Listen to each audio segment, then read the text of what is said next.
ته به زما بازارونه محفوظ کړې، ته به زما حجرې او جوماتونه محفوظ کړې، ته به زما مدارس محفوظ کړې، ته به زما قوم محفوظ کړې. دا ستاسې فرض دي او دا فرض به تاسې پوره کوئ. د هغې لپاره ولسونه راوتلي دي.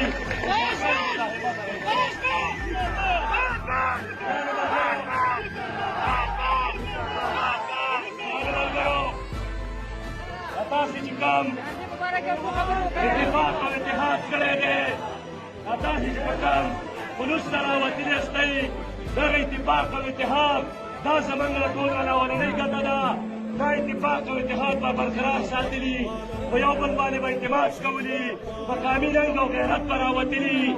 چا ته به چې کوم دی به خپل ځان نه تقسیمو، چې هغو ته موږ دا پیغام ورکړو چې د امن غوښتنه دا د ټول پاچاوړ غوښتنه ده. د هغه مشر دی او که کشر دی، د عالم دی او کامي دی، د ټول پاچاوړ غوښتنه ده چې په دې خاوره باندې امن غواړي او ستاسې نه غواړي.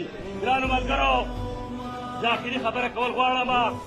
دلته ډېر زیات د مسک پرسن چې کومه دی ځوانان ماشومان راغلي دي او هغوی د خپلو ماشومانو د مشرانو د ځوانانو تصویران نیولي دي او هغه چې کومه دی د ډېرو کلونو نه راهیسې چې کوم دی غیب دي. نو موږ دا یو خبره کوو چې مسنګ پرسن دا د ټولو نه غټه ایشو ده.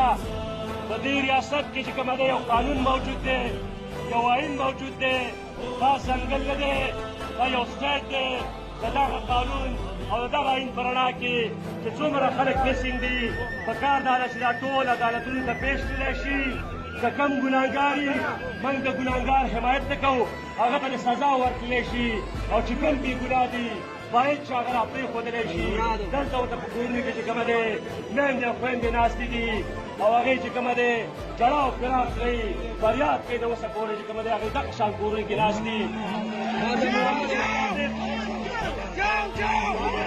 د قانون مطابق د 24 ګنټو نه چې کومه دی څوک په تاڼه کې غیب نشي ساتلی، دا به عدالت ته پیش کوي. خو دلته په ریاست کې یو بل ریاست، یو بل قوت موجود دی چې هغوی نه قانون مني او نه آئین مني. خلک ورکي، په کلونو کلونو باندې ورکي. هلکه خو ګناهګار دی، خو سزا ورکړه، د قانون دې وړاندې کړه او په هغه باندې ثبوت کړه. که بې ګناه دی نو راپرېږده، نور بې ځایه تنګول مه کوه. د ریحان زیب شهید په حوالې سره ملګري خبره کوي. نو پرون موږ مطالبه کړې ده چې ریحان زیب شهید د دې خاورې بچیو یو سیاسي کارکون و، په رڼا ورځ باندې په ډک بازار کې وژل شوی دی. پکار دا ده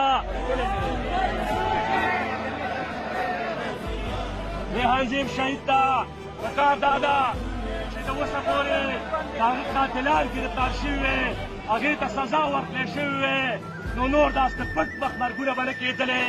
زمونږ 4,000 شهدا شوي دي، په هغه کې زمونږ پولیس هم شامل دي، زمونږ قومي مشران هم شامل دي، په هغه کې زمونږ علماء کرام هم شامل دي، په هغه کې سیاسي کارکنان هم شامل دي، په هغه کې چې کوم د هر شهید تپوس کوو، په دې ریاست کې کوو چې دا خلک په څه ګناه باندې شهیدان شوي، دا په څه ګناه باندې چې کوم دی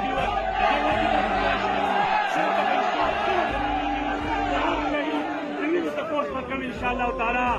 وخت مختصر دی مشران، تر څو چې د ټولو مشرانو خبرې نه ختمې شوي، تر هغې به دې جګړې نه یو رقم چې کوم دی نه خوځېږئ، دا به راسره لوث کوئ چې مشران به اورئ، نو بیا به دې جګړې ته خورېږئ.